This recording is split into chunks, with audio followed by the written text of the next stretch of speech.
Yes, I always support these ideas. And Yeah, I think these orchestras also in general a very important mission because with these kind of actions you get the young people in of the concert course. hall. I mean, sometimes you recognize who is in this hall for the first time or who is listening even to an orchestra for the first time. They have this wow look and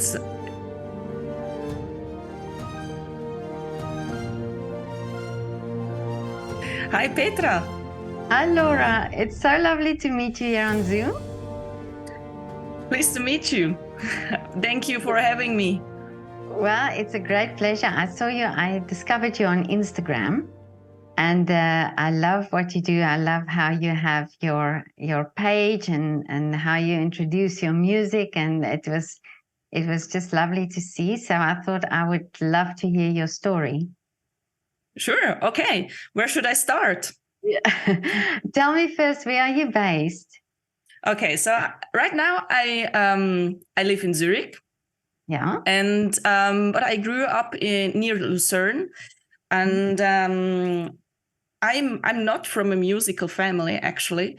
So, but they always appreciated art, theater, and music. So that's the reason why I also came in contact with classical music, and in a very young age, my mother loves, for example, to tell the story that in a very young age I was lying in bed with the bottle of milk while listening to some Chopin piano music. Really? Yes, that must have been a hilarious picture.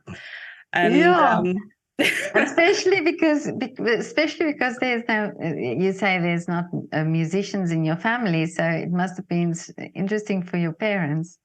yes, so really they listened a lot to music and piano music. We were going to concerts, so I'm thankful for that until today. And one I was 4, I think. I received a little keyboard under my Christmas tree, and since then my passion for music grew exponentially. Really? Yeah. So you started, at what age did you start with lessons?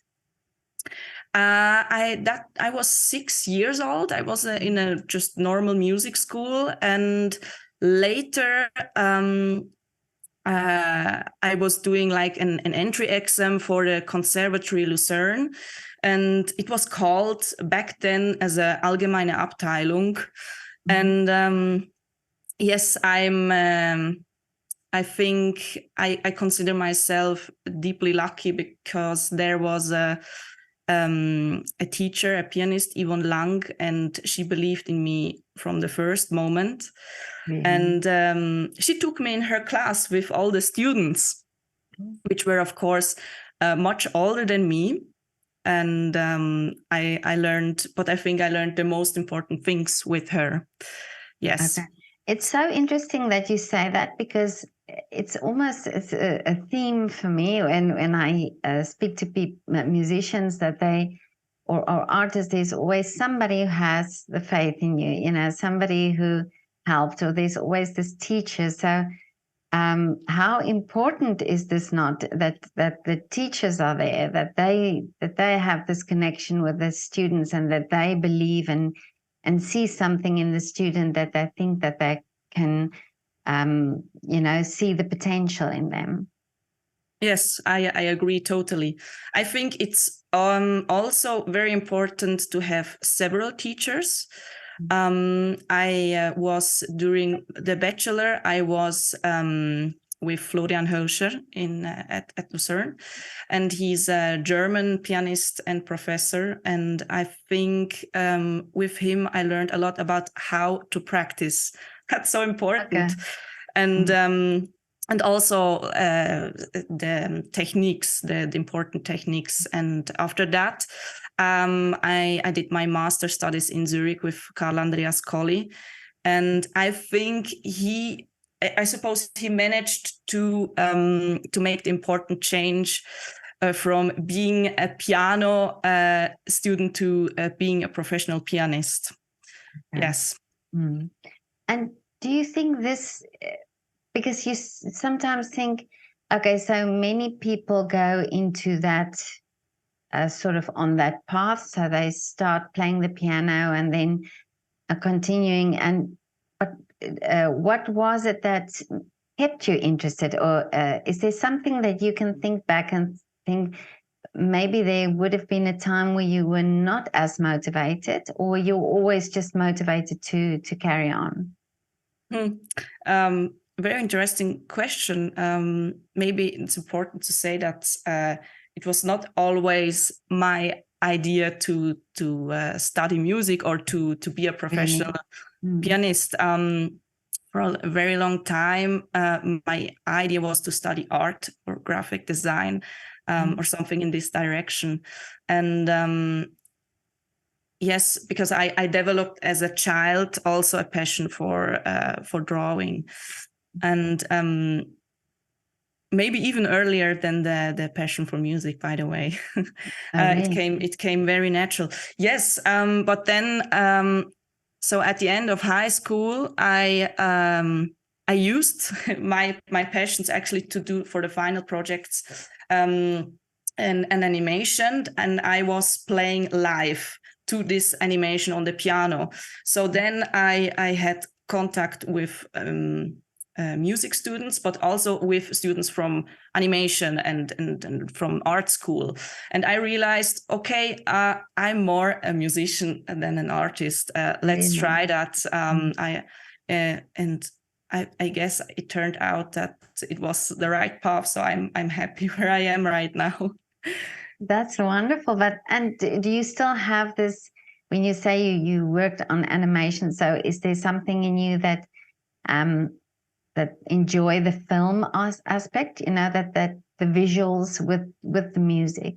Absolutely. So the passion is here. I'm just not professional artist in this way, but I try to keep doing that, although I've unfortunately not enough time, but at least I play with the 21st Century Orchestra, and they are doing film music.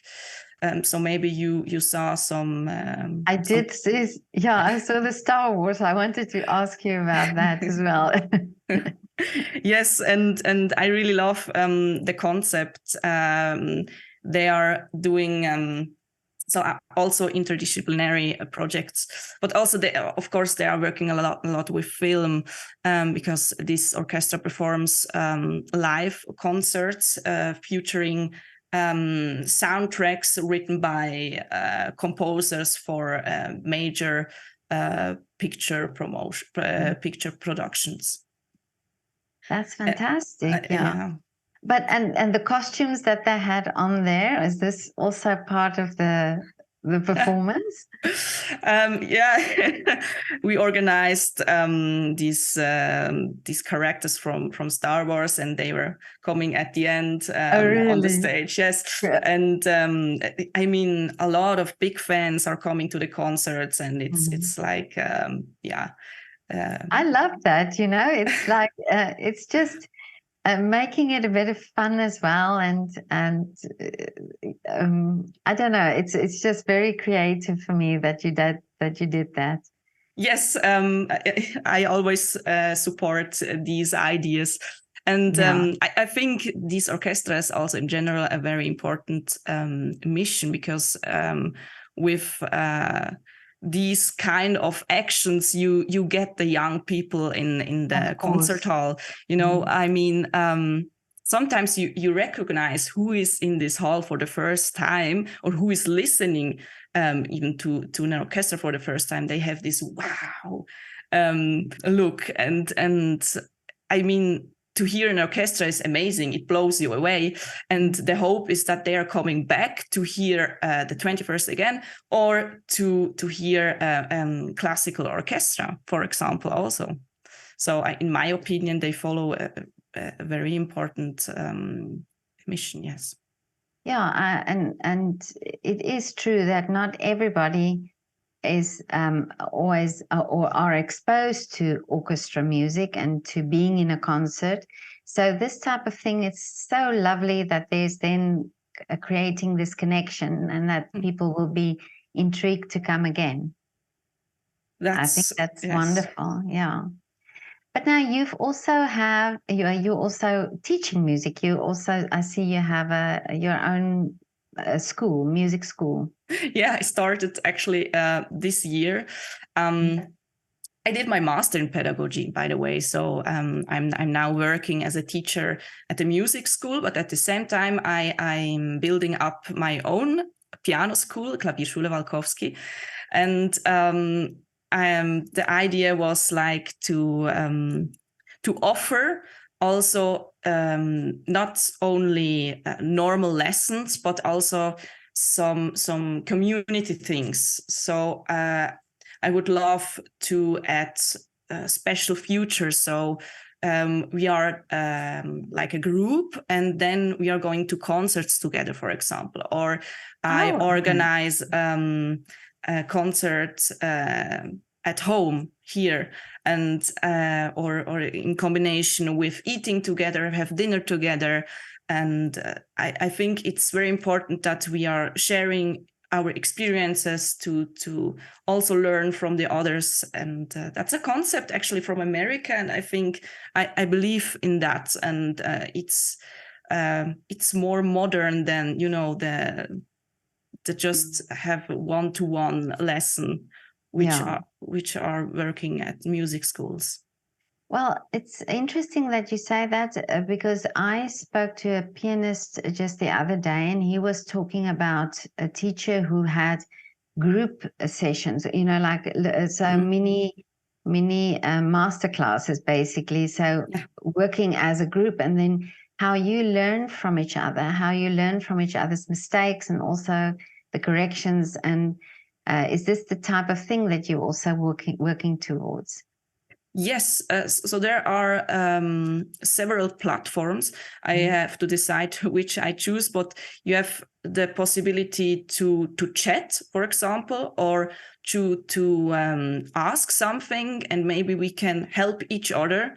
And I also would like to do videos. So I bought some stuff lately, really professional cameras and microphones and so on, to record videos and to help actually the students in form of a video.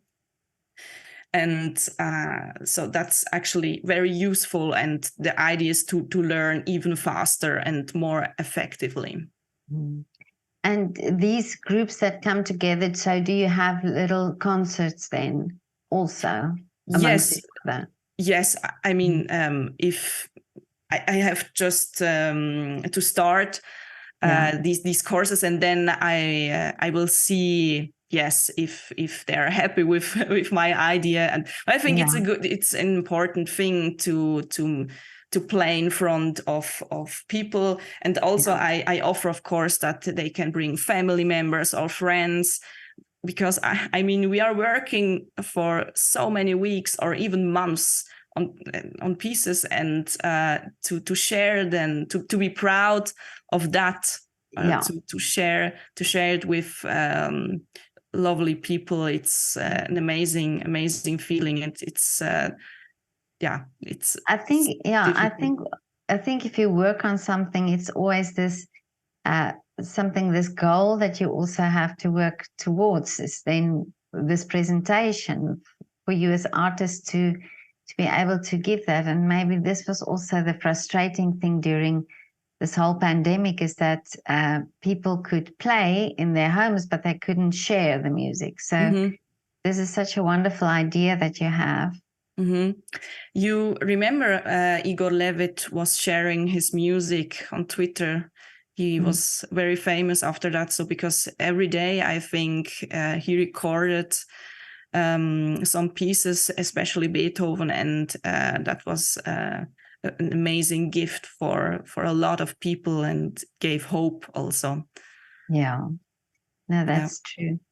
So but tell me now, for your school and for your career, and because you are a professional pianist, so this is so you have two sides of your career.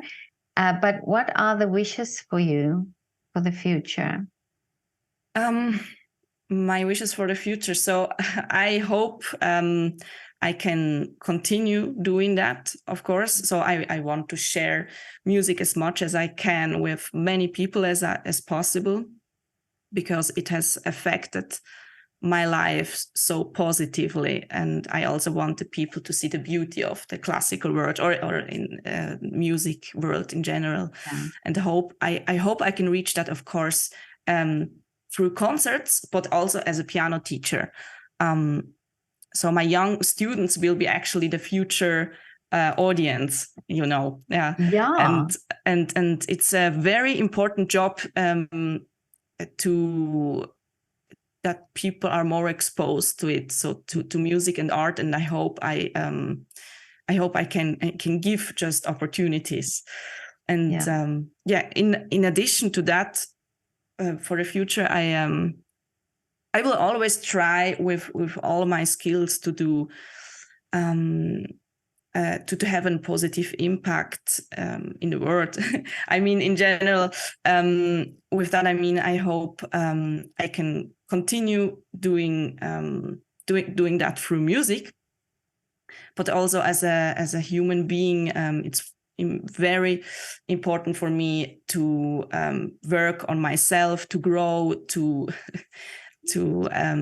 get better, to manage challenges, and I'm sure I can do good things also then for other people. Yeah. And that's amazing that you think about that. Yeah. Because it's through art also that you touch people that you all, I don't think, always realize. Yeah. Yes. Or just to make more acquaintances, because I'm a very social person, so I love to be around good people, inspiring people who believe in you, and which makes you a better person. And I think I can learn from them, and then it's like a snowball effect, Exactly. Then other people around me can benefit from my learnings, and so on, and all these thoughts are in connection with my deep wish to having a positive influence on people. Yeah, that's so wonderful, and also the fact that you teach. I think this also was for me one of the things why I wanted to also speak to you, because I think it's so important that art and all forms of art, but in your case, music is taught, and it's like you say that you are creating audiences for the future, not just another musicians, but definitely there are many people who have an interest in music because they were taught as children. And I don't know what the situation is in your area, but do you think schools are doing their bit to teach music to students? Yes, I think, yes, a lot of people are playing an instrument, and we also have some special events. Like it's called in German Instrumentenparcours, and their children have the possibility to try an instrument. So we are all there, several teachers, and they can ask questions, they can try the instrument, and also with the parents, of course, young children. And I think that's a very important event, and you have the possibility to choose.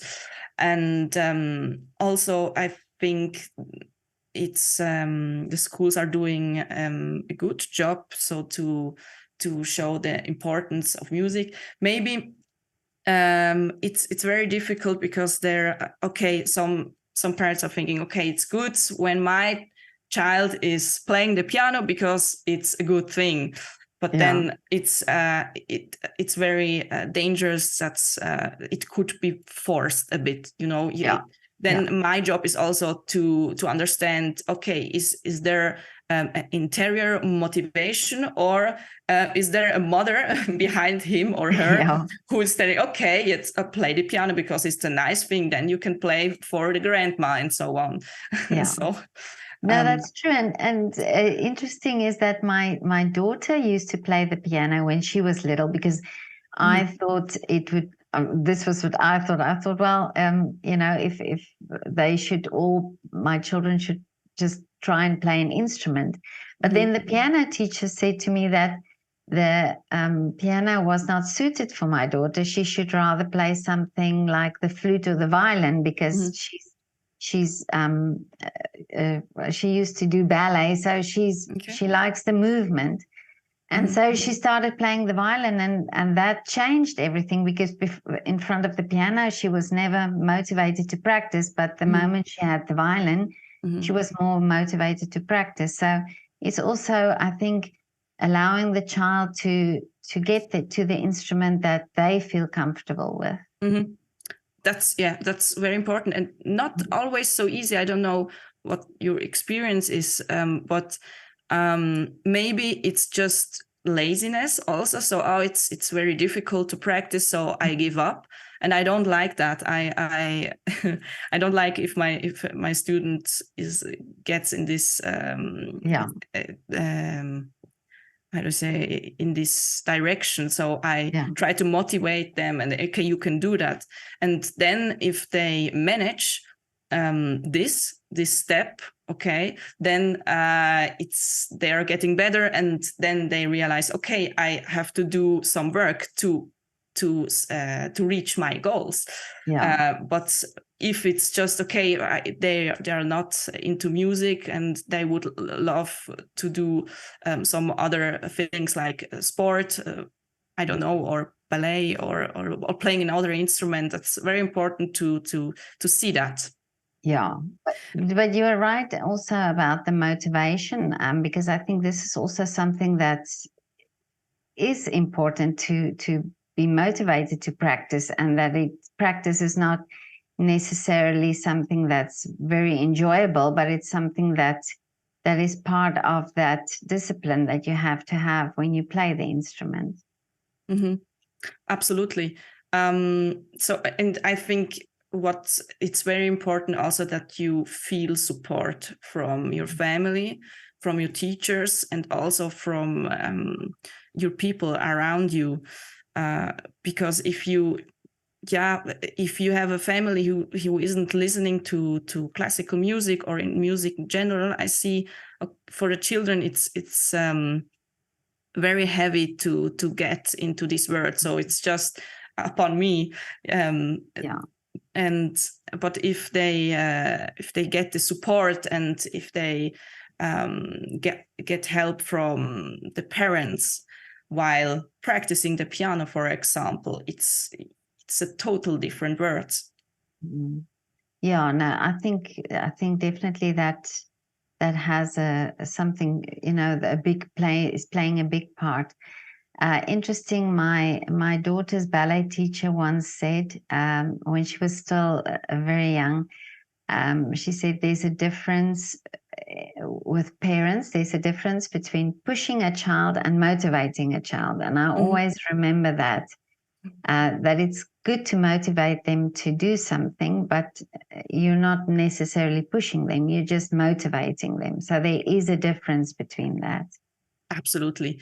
And also if for example, a student is telling me, I want to be a pianist, that's actually something big.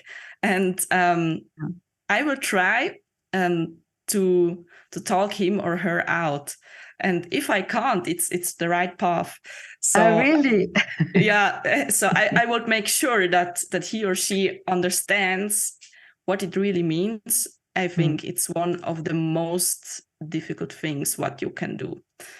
And if if she or he would like to follow this path, I will support him as much as I can. But you have to know what you are doing. So if you're thinking, okay, I could be, I don't know, I could study something else, it's very nice playing the piano, but I imagine, okay, I could do another profession, then I wouldn't suggest studying music. Yeah. Because you know what it takes. I know, yeah. Yeah. Yes, I see that. Yes, and it's not easy. Even afterwards, even after the study, it won't get easier. You have to be active as much as possible, and you have to be mental very strong. I mean, there's a big concurrence, and you have to stay on your path. And I also made my choice. Okay, I'm a pianist, but I'm also a teacher, and I love playing classical music, but I also play film music, or I'm open to musical projects. I did Mary Poppins last year, for example, and some people, some classical musicians, I remember they told me, oh, okay, Mary Poppins, I would never do a project like that. I play Schubert and Mozart, and that's it. And yes, you have to find your path. That's very important. But you also you have to be very strong. Yeah, and when you're saying that, if people say to you, "Oh, they'll never do that," it's also very. You have to be strong to do that, to persevere and to do what you would like to do, because it must be something that's enjoyable to you too. Absolutely.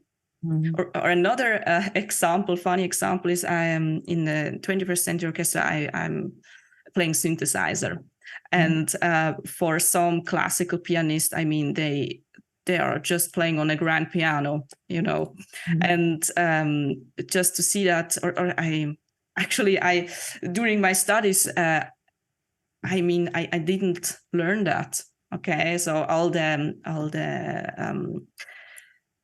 I had to learn a lot to connect everything, the laptop with the interface, and with this instrument, and it's something different. You have the conductor in front of you, but also you have to change the sounds. You have two pedals, the volume pedal, but the normal pedal also,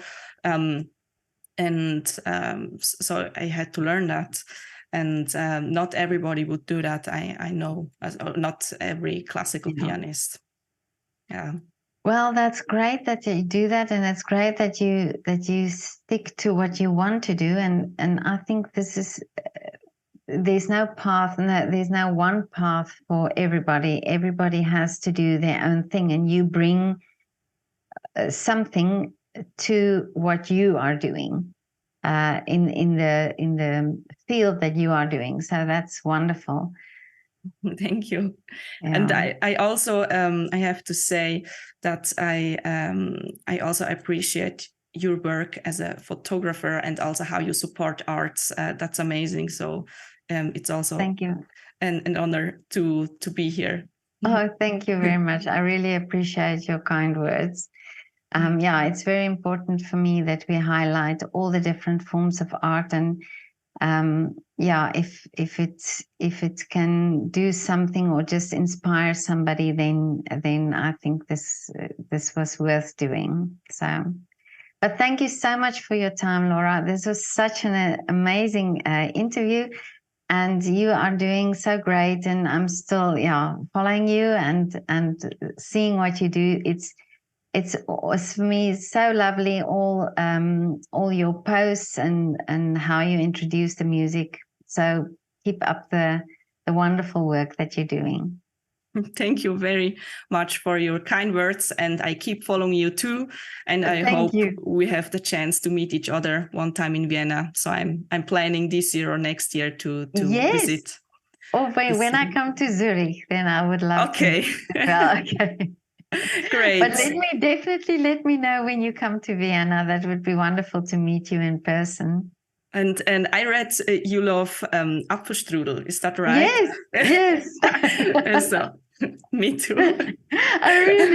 There's nothing like a real Apfelstrudel and a lovely coffee. Yeah, so we can meet for that. Or for Kaiserschmarrn. That's also. Oh, yes, yes, yeah. So I'm sure you can recommend a good place. Definitely. I'm totally with you there. Yeah, okay. Okay, Laura, then Good. for the Apfelstrudel and Kaiserschmarrn, we're going to have until Great. then, okay. All the Bye-bye. best for you. Thank you very much. Thank you, Bye-bye. Laura. Bye.